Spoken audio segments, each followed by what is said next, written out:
Bienvenidos a Economía en Breve. Comienzo en esta ocasión con un par de anuncios parroquiales. A partir del programa 330 vamos a cerrar el video semanal que ya no será compartido con retraso de 2 semanas en las redes sociales, quedando solo disponible para los suscriptores. En YouTube podrán encontrar programas anteriores con 2 meses de retraso por si quieren consultar lo que estaba comentando en su momento.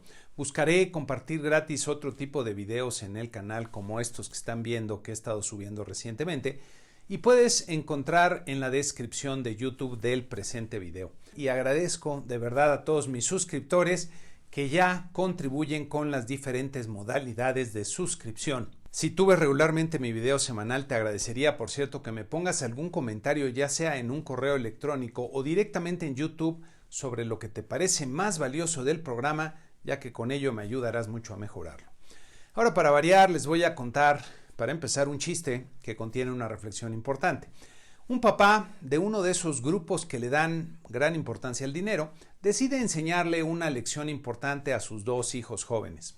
Cuando llegan a desayunar, el papá les pregunta: hijos míos, ¿qué prefieren, desayunar o 100 pesos?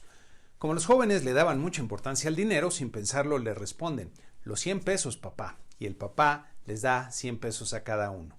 Cuando llega la hora de la comida, el papá vuelve a preguntarles: hijos míos, ¿qué prefieren, comer o 100 pesos? Los jóvenes ya tenían hambre, pero después de evaluarlo un poco le responden: mejor los 100 pesos. Y el papá les da otros 200 pesos, 100 a cada quien. Ya para la cena, los 2 jóvenes se morían de hambre y cuando el papá les vuelve a preguntar: hijos míos, ¿qué prefieren, cenar o 100 pesos? Los 2 jóvenes le responden ya sin pensarlo: preferimos cenar, papá. A lo que el papá les responde: con todo gusto, les cuesta 200 pesos.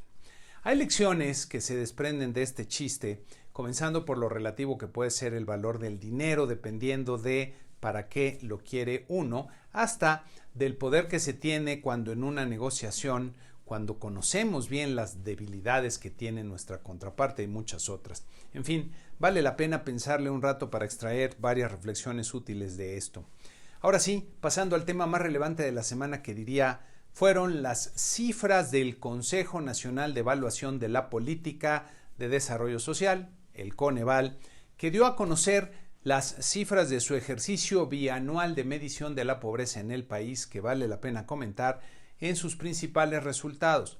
En esta primera gráfica del resumen que nos presentan se puede ver la evolución de algunos indicadores clave, comenzando por la definición amplia de pobreza, cuyo componente principal es el tamaño del ingreso. La comparación importante para evaluar lo que ha ocurrido en este gobierno es entre el ejercicio del 2018 y este del 2022. Aquí podemos ver que la pobreza total se ha reducido de forma importante, ya que en el 2018 había un 41.9% de la población en situación de pobreza, bajando a 36.3% en el 2022, lo cual es una buena noticia. Cuando vemos, en cambio, la pobreza extrema, hay un pequeño aumento a 7.1% de la población total, que resulta lamentable, pero es pequeño. La población vulnerable por carencias sociales, que se refiere a la gente que independientemente del ingreso que percibe, perdió acceso a algunos servicios básicos, aumentó fuertemente de 26.4 a 29.4% de la población. Muy lamentable. Si vemos en este cuadro de la Coneval, encontramos que la población con al menos 3 carencias sociales aumentó fuertemente, de 20.2 a 24.9%, y cuando en la siguiente sección del cuadro vemos las carencias sociales, notamos que la relacionada con el acceso a los servicios de salud es la que se deteriora fuertemente, de 16.2 a 39.1%. Estos indicadores pintan bien lo que ha sido, creo yo, la política social de este gobierno, que es repartir dinero a los grupos de muy bajos ingresos, lo que puede parecer muy positivo, pero a costa de sacrificar el gasto en servicios tan importantes como el de la salud, destruyendo el ya de por sí pobre sistema que se tenía. Desde el punto de vista político es más rentable repartir dinero que proporcionar bienestar, y la gente está contenta con el dinerito que recibe hasta que necesita medicinas o servicios médicos que ya no encuentra disponibles por parte del Estado, a pesar de que es su responsabilidad constitucional. Pero por lo pronto, López Obrador y su grupo han logrado construir sus clientelas políticas que están contentas con el dinerito que les reparten y que esperan convertir en muchos votos en las siguientes elecciones, en la tradicional tragedia de los países que caen en las garras de los populistas. En otros temas, la inflación del mes de julio resultó superior a lo anticipado por el promedio de analistas de la encuesta Citibanamex por primera vez en 6 meses, como podemos ver en esta gráfica. La inflación general fue de 0.48%, que si bien es la menor para un mes de julio en los últimos 4 años, como podemos ver aquí, resulta superior al promedio que se registró para un mes de julio del 2000 al 2019, lo que no sugiere que fue un mal resultado. La parte subyacente, que recordemos es la menos volátil, quedó también por arriba de lo previsto luego de 3 meses con sorpresas a la baja. La inflación subyacente de julio fue 0.39%, y parecido al caso de la general, este mes de julio fue más bajo que los 3 años anteriores, pero resultó muy por arriba del observado en promedio del 2000 al 2019, lo que quiere decir que fue un mal resultado. Si vemos la evolución de sus tasas anuales, la inflación general siguió su marcada tendencia descendente, alcanzando 4.79%, mientras que la inflación subyacente registró 6.64%. En sus principales componentes, la subyacente de mercancías a tasa anual bajó a 7.82%, mientras que la de servicios se ubicó en 5.24%.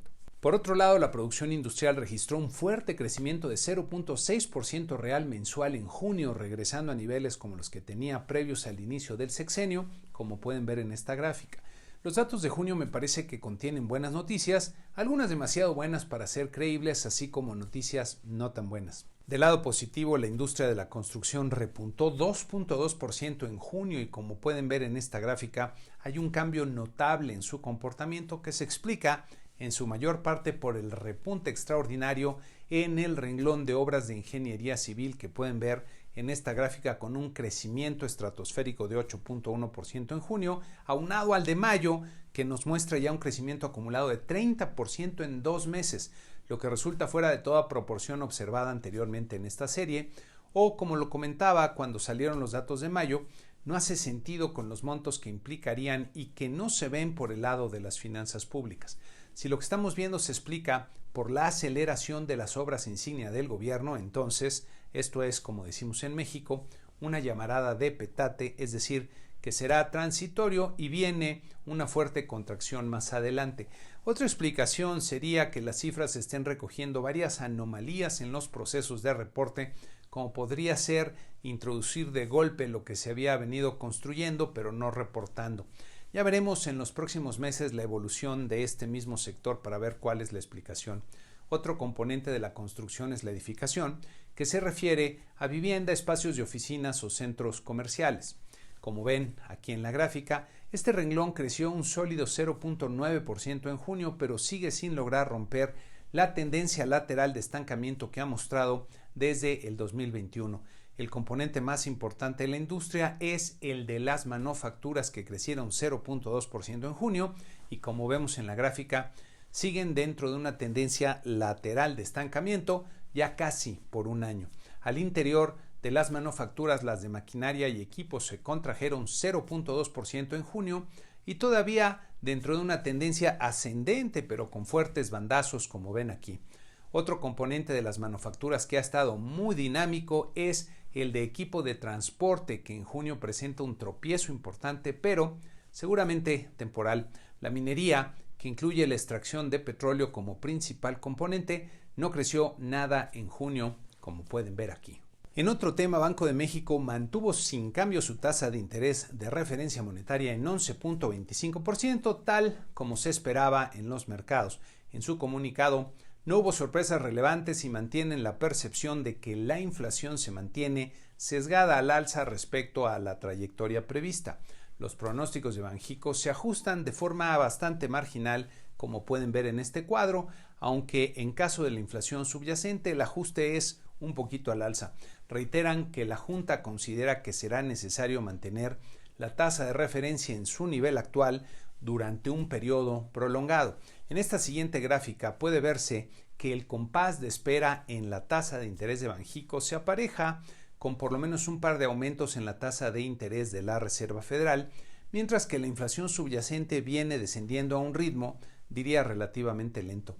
Hacia adelante parece previsible seguir viendo paciencia por parte de Banco de México, con la tasa de interés estable en su nivel actual, y me parece que la primera reducción en la tasa la estaríamos viendo hasta bien entrado el 2024, y eso si no hay sorpresas desagradables de un rebote indeseado en la inflación.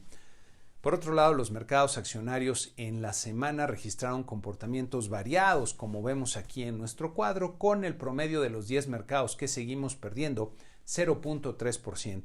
La Bolsa de Valores en México perdió 1.4% en la semana, terminando en las 53.242 unidades, y el tipo de cambio estuvo fluctuando en un rango muy acotado, cerca de los 17 pesos por dólar, como vemos en nuestra gráfica. Las tasas de interés en Estados Unidos rebotaron un poco, como podemos ver aquí en el caso del bono del Tesoro a 10 años, que termina nuevamente por arriba del 4%, acumulando ya varios días por arriba de este importante nivel. En esta otra gráfica podemos ver que el bono M de México de 10 años se ubicó por arriba del 9% también ya por algunos días. Parte del comportamiento de los mercados se explica por algunos eventos que se han dado en el sistema bancario. Para empezar la semana, la agencia Moody's recortó la calificación de 10 bancos de Estados Unidos y advirtió que podría recortar la calificación de algunos de los grandes proveedores de crédito, señalando que la fortaleza crediticia del sector será puesta a prueba por los mayores riesgos de fondeo y una menor rentabilidad. La otra noticia se generó en Italia, donde el gobierno sorprendió a todos al sacar de la nada un impuesto a los bancos por el 40% de sus ganancias producidas por las mayores tasas de interés, que puede representar cerca de 3.000 millones de euros que supuestamente se usarían para apoyar a los hogares y empresas que tienen problemas con los mayores costos del crédito. El problema con este tipo de medidas es que, además de complicar las cosas para los bancos al introducir la incertidumbre de medidas inesperadas, termina produciendo más problemas, ya que se encarece más el costo del crédito en perjuicio de los hogares y las empresas. Miren, como les he estado comentando desde hace tiempo, los problemas para el sistema bancario están todavía lejos de terminar, y diría que es previsible que los mercados financieros continúen apretándose con menor liquidez y mayores tasas de interés, que representan un reto tanto para los hogares y empresas deudores como para las instituciones financieras. Hay que seguirlo de cerca. En Estados Unidos, la inflación al consumidor del mes de julio quedó en línea con lo previsto. El índice general aumentó 0.2%, lo que representa un ritmo de aumento todavía un poquito elevado respecto al observado antes de la pandemia, pero ya más cercano a lo que persigue la Reserva Federal. El llamado núcleo de la inflación, que excluye los componentes más volátiles de alimentos y energía, también fue 0.2%, tal como se esperaba, y como podemos ver en esta gráfica, ya está en un nivel compatible con lo observado antes de la pandemia. A tasa anual, la inflación general aquí en la línea oscura rebotó un poquito a 3.2%, mientras que la parte subyacente descendió a 4.7%. La semana que inicia tendremos poca información relevante, como pueden ver aquí, destacando en México el indicador oportuno de la actividad económica del INEGI para el mes de julio y las ventas al por menor para el mes de junio. En Estados Unidos tendremos la producción industrial del mes de julio y las minutas de política monetaria de la Reserva Federal. Habrá que estar pendientes, por cierto, al comportamiento de los mercados financieros como respuesta a las minutas de la Fed, ya que las tasas de interés de los bonos del Tesoro de Estados Unidos se están ubicando en niveles relativamente elevados que podrían comenzar a generar reacciones y ajustes en los portafolios de inversión y por lo mismo volatilidad en los mercados. Para nuestra sección Tiempo de Crecer les tengo una breve historia con una reflexión importante. Hace cerca de 70,000 años, un pequeño grupo de nuestros antepasados vagaba por la llanura en busca de comida, como habían hecho sus antepasados por miles de años, desde antes, diría, de ser seres humanos. Al descender una pequeña ladera para acercarse a un riachuelo y tomar agua, nuestro clan se detuvo en seco cuando observaron que del otro lado del arroyo había otro grupo de personas que no conocían, que también los miraba con atención y temor. Ellos También llevaban palos y lanzas en sus manos y buscaban comida igual que nuestro grupo. El líder del clan de nuestra historia, al que llamo Próspero, miraba con atención al otro grupo y trataba de evaluar el tipo de amenaza que representaban. Ellos eran menos numerosos y tenían menos hombres fuertes para pelear, pero Próspero sabía que una pelea dejaría a varios de su familia, de su grupo, seriamente lastimados o posiblemente muertos, lo que les complicaría la vida para cazar y sobrevivir. Entonces Próspero se acercó pausadamente al otro grupo y dejó en el piso el garrote que siempre llevaba consigo en su mano derecha, mostrándola vacía al que identificó como líder del otro grupo, extendiendo también su mano izquierda en la que llevaba algunos frutos secos que eran muy apreciados en aquellos tiempos. El líder del otro grupo hizo algo similar, dejando su lanza en el piso y ofreciendo con la otra mano un ave que acababan de cazar. Los dos líderes intercambiaron los bienes y regresaron a sus respectivos grupos, retomando su camino en direcciones diferentes. Días después, se volvieron a encontrar en el mismo arroyo y volvieron a intercambiar otros presentes. Después de un tiempo en el que se repetía este episodio con cada vez más frecuencia, los clanes se unieron y comenzaron a cazar juntos, lo que les permitió comenzar a prosperar a la usanza de aquellos tiempos. Y aquí vienen algunas reflexiones, por cierto, del libro extraordinario The Rational Optimist del gran escritor Matt Ridley. La confianza ha crecido gradual y progresivamente y se ha extendido y profundizado en la historia humana gracias al intercambio. El intercambio genera confianza y viceversa. También cita a Montesquieu, que nos dice: donde quiera que las formas de los hombres son gentiles, hay comercio, y donde quiera que hay comercio, las formas de los hombres son gentiles. Y también refiere que la lección de los últimos 2 siglos es que la libertad y el bienestar marchan mano a mano con la prosperidad y el comercio. Si vemos con ojo crítico la historia y nuestra propia naturaleza humana, veremos que la cooperación es nuestra arma más poderosa para transformar la realidad hacia un entorno de prosperidad y concordia. Y la mejor forma de cooperar que tenemos es necesariamente a través del intercambio. Si pensamos con ganas, digan ustedes, ¿quién es más propenso a recurrir a la violencia y actuar de manera menos civilizada?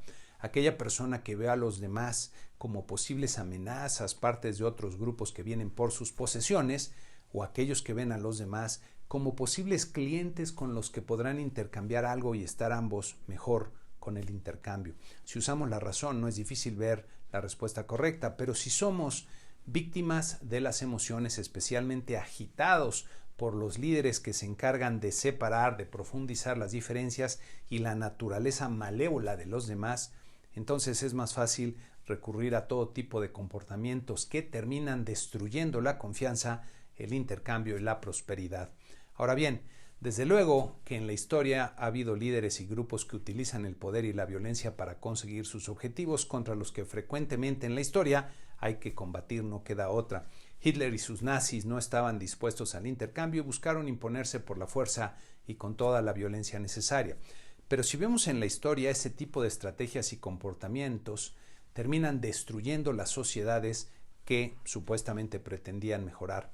Regresando a nuestra historia de hace 70,000 años, con los dos clanes encontrándose frente a frente por primera vez, si en lugar de haber intercambiado esos presentes se hubieran peleado guiados por el miedo y el enojo, tal vez todos nosotros no estaríamos hoy aquí. Si no aprendemos esta lección pronto en todo el mundo para impedir que haya líderes con demasiado poder que sean guiados por el temor y el resentimiento y el enojo, entonces tal vez nuestra historia se acabe de golpe junto con nuestro amado planeta. Muchas gracias a todos mis suscriptores, los que ven el programa, y que tengan una excelente semana.